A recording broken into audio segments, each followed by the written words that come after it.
नाग पंचमी पर स्त्रियां सर्प को भाई मानकर करती है पूजा। नाग पंचमी के दिन महिलाएं नाग देवता की पूजा करती हैं। यह पर्व हर साल सावन मास के शुक्ल पक्ष की पंचमी तिथि को आती है।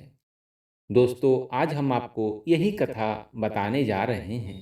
कृपया करके इस कथा को पूरा सुने, बीच में ना छोड़े, अन्यथा आप इस कथा को अभी छोड़ सकते हैं। जब समय हो तभी सुने। कथा कुछ इस प्रकार है। प्राचीन काल में एक सेठ जी थे, जिनके 7 पुत्र थे। सातों की शादी हो चुकी थी। सबसे छोटे पुत्र की पत्नी श्रेष्ठ चरित्र की थी, परंतु उसका कोई भाई नहीं था। एक दिन सेठ जी की सबसे बड़ी बहू ने घर पर लिपने के लिए पीली मिट्टी लाने को सभी बहुओं को साथ चलने के लिए कहा। तो सभी धलियां और खुरपी लेकर मिट्टी खोदने लगी। तभी वहां एक सांप निकला, जिसे बड़ी बहू खुरपी से मारने की कोशिश करने लगी। यह देखकर छोटी बहू ने उस सांप को मारने से रोक लिया। यह सुनकर बड़ी बहू ने उसे नहीं मारा और सर्प एक और जाकर बैठ गया। तब छोटी बहू ने उस सर्प से कहा, हम अभी लौट कर आती हूँ, तुम यहाँ से कहीं मत जाना। यह कहकर वह सबके साथ मिट्टी लेकर घर चली गई और वहाँ कामकाज में फंसकर सांप से किया वादा भूल गई। जब छोटी बहू को दूसरे दिन यह बात याद आई तो वह सभी को साथ लेकर वहां पहुंची और सर्प को उस स्थान पर बैठा देखकर बोली, सर्प भैया नमस्कार। सर्प ने कहा, तू भैया कह चुकी है, इसलिए तुझे माफ कर देता हूँ, नहीं तो झूठी बात कहने के कारण तुझे डस लेता। वह बोली, भैया मुझसे भूल हो गई, क्षमा मांगती हूँ। सांप बोला, अच्छा तू आज से मेरी बहन हुई और मैं तेरा भाई, तुझे जो मांगना हो मांग ले। वह बोली, भैया मेरा कोई भाई नहीं है, अच्छा हुआ जो तू मेरा भाई बन गया। कुछ समय बीतने पर वह सर्प मनुष्य का रूप लेकर उसके घर आया और बोला कि मेरी बहन को भेज दो। सब हैरान हो गए, क्योंकि सभी यही जानते थे कि इसके तो कोई भाई नहीं था। तो सर्प बोला, मैं इसका चचेरा भाई हूँ, बचपन में ही बाहर चला गया था। ये ऐसा सोचकर घर के लोग ने छोटी बहू को उसके साथ भेज दिया।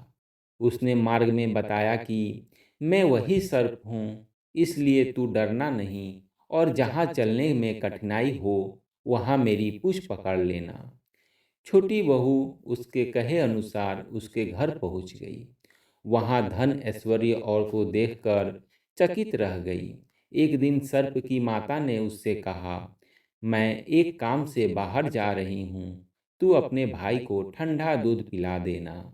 लेकिन छोटी बहू को यह बात ध्यान नहीं रही और उसने गलती से सर्प को गर्म दूध पिला दिया, जिसमें उसका मुख बेहतरह जल गया। यह देखकर सर्प की माता बहुत क्रोधित हुई, परंतु सर्प के समझाने पर शांत हो गई। तब सर्प की माता ने कहा कि तू अपनी बहन को उसके घर भेज दो।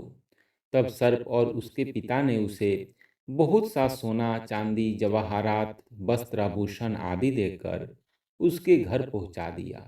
इतना ढेर सारा धन देखकर बड़ी बहू ने ईर्ष्या से कहा, तेरा भाई तो बड़ा धनवान है, तुझे तो उससे और भी धन लाना चाहिए।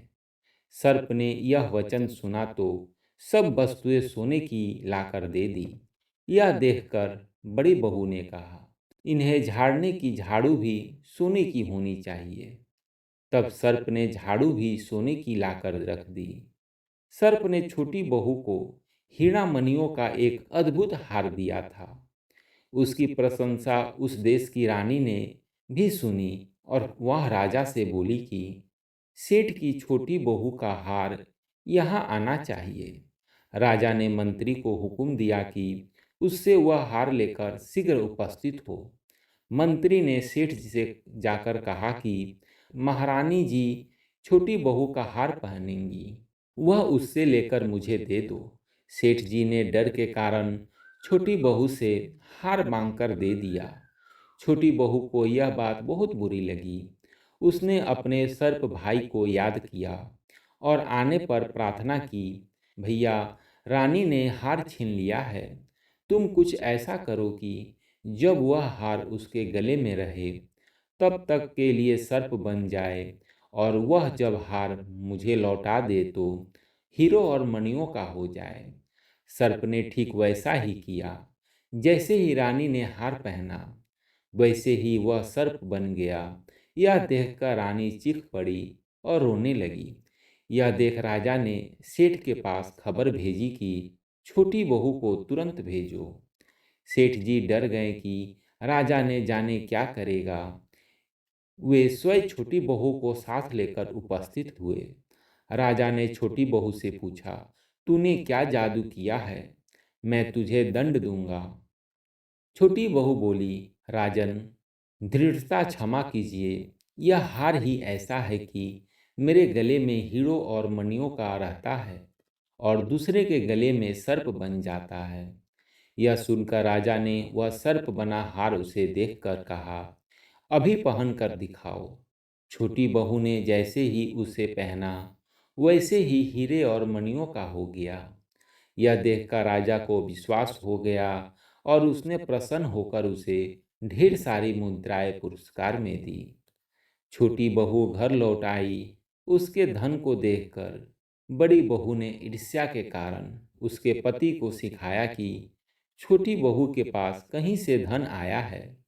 यह सुनकर उसके पति ने अपनी पत्नी से पूछा कि सही बता, यह धन तुझे कौन देता है?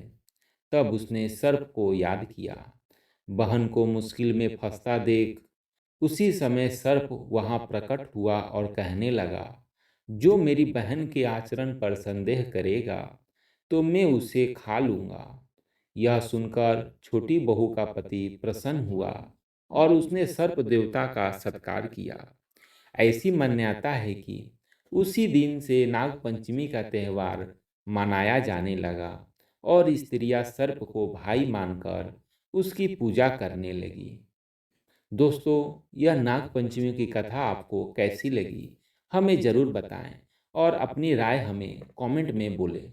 दोस्तों, यह नागपंचमी की कथा कैसी लगी और ऐसी ही धार्मिक कथाएं सुनने के लिए हमारे इस चैनल को सब्सक्राइब करें। वीडियो के अंत तक बने रहने के लिए आप सबका धन्यवाद।